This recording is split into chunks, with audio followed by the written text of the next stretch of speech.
It's fire safety.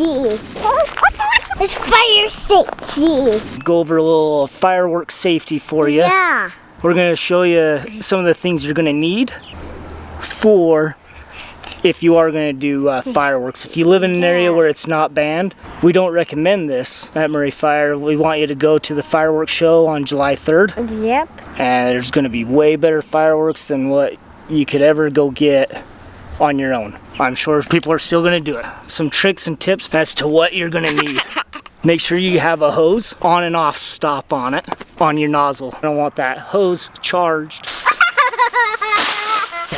So we want to make sure we know how far our stream is, how much pressure we got, and that's kind of our safe zone.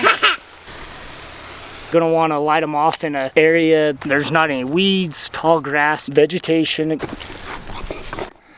you want to say hi. So the reason why we have our bucket is discharge firework. You're gonna want to soak it in that bucket. Firework tomato. What is that? Go.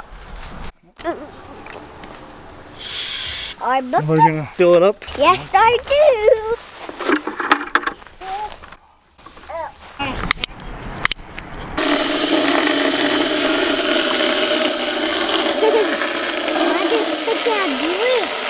It takes to watch it. It puts it alive. They live out there. Oh, where? To where? Daddy, on the water. Yeah.